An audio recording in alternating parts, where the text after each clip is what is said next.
Hello বন্ধুরা, Bengali spice চ্যানেলে তোমাদের সবাইকে স্বাগত জানাই। আজকে আমি তোমাদের সাথে শেয়ার করব গ্রিন চিলি সস রেসিপি, যেটা খুব সহজেই বাড়িতে তৈরি করে নিতে পারবে কোনো প্রিজারভেটিভ আর কালার ছাড়াই। তাহলে চলো রেসিপিটি তোমাদের সাথে শেয়ার করি। গ্রিন চিলি সসের জন্য আমি এখানে 250 গ্রাম ঝাল কাঁচা লঙ্কা নিয়েছি। তোমরা একটু কম ঝালও নিতে পারো। কাঁচা লঙ্কাটা আমি ভালো করে বোটা ছাড়িয়ে ধুয়ে রেখেছি। এরপরে কাঁচা লঙ্কাগুলোকে আমি টুকরো করে নেব।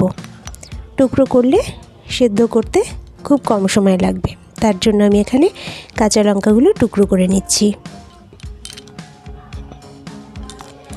রেসিপিটি যদি তোমাদের ভালো লাগে, লাইক কমেন্ট শেয়ার অবশ্যই করো, আর সাবস্ক্রাইব করে চ্যানেলের পাশে থেকো আর ভিডিওটা পুরো দেখো। কাঁচা লঙ্কাগুলো কেটে নেওয়া হয়ে গেছে। এবার একটা ফ্রাই প্যানে আমি কিছুটা জল দিয়ে দিয়েছি। এখানে প্রায় 1 কাপ মতো জল দিয়েছি।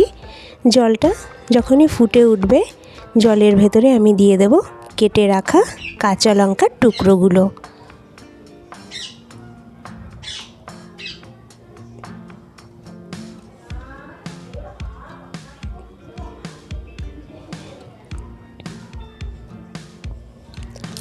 কাঁচা লঙ্কাটা একটু ছড়িয়ে দেব।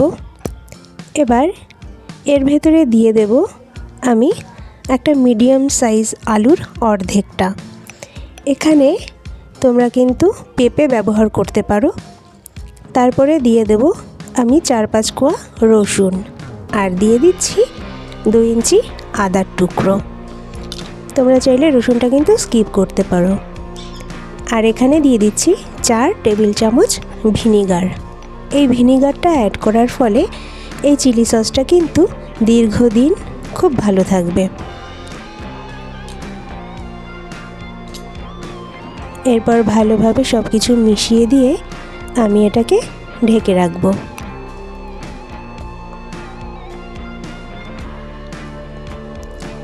প্রায় 15 মিনিট পর ঢাকনাটা তুলব। দেখো জলটা কিন্তু প্রায় শুকিয়ে এসেছে। এবার আমি গ্যাসের ফ্লেমটা বন্ধ করে ভালো করে ঠান্ডা করে নেব। লঙ্কাগুলো ঠান্ডা হয়ে গেলে আমি একটা মিক্সার গ্রাইন্ডারে এই লঙ্কাগুলো একটা স্মুথ পেস্ট তৈরি করে নেব।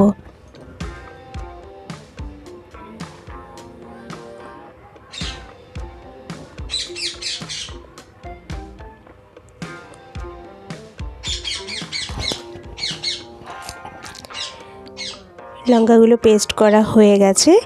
এবার আমি একটা ছাঁকনির উপরে সেগুলো ঢেলে দিচ্ছি। এখানে দেখেই বুঝতে পারছো লঙ্কা পেস্ট করতে কিন্তু আমি জল ব্যবহার করিনি। লঙ্কার ভেতরেই যতটুকু জল ছিল তাই দিয়ে কিন্তু স্মুথ পেস্ট তৈরি হয়ে গেছে। এবার ভালো করে লঙ্কাটাকে আমি ছেঁকে নেব, লঙ্কার পেস্টটাকে ছেঁকে নেব।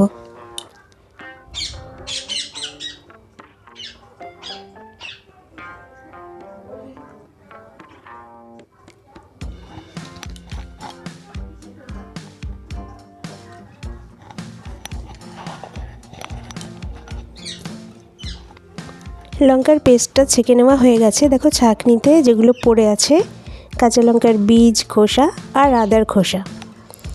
এইবার এখানে দেখো সসটা যেটা আমি ছেঁকে নিয়েছি সেটা আবার আমি ফ্রাইং প্যানে দিয়ে দিচ্ছি। এবার এটা লাস্ট প্রসেসটা হবে।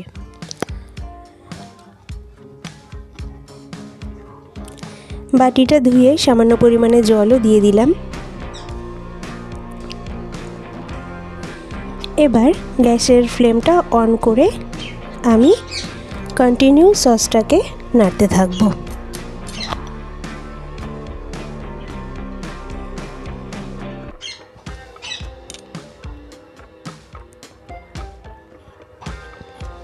সসটা একটু ঘন হয়ে আসলে আমি এতে দিয়ে দেব 2 চা চামচ নুন আর 3 চা চামচ চিনি, যেটা স্বাদটাকে ভীষণ ভালোভাবে ব্যালেন্স করবে। আমি এতে আর কোনো ধরনের কোনো মশলা অ্যাড করব না। এবার ভালো করে আবার সসটাকে কন্টিনিউ নাড়াতে থাকবো।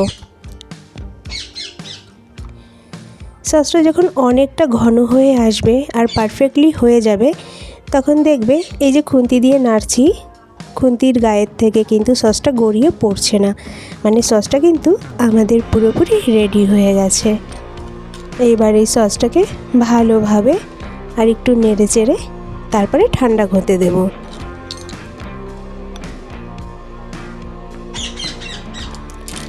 সসটা ঠান্ডা করতে দিয়েছি, সসটা ভালোভাবে ঠান্ডা হয়েও যাচ্ছে।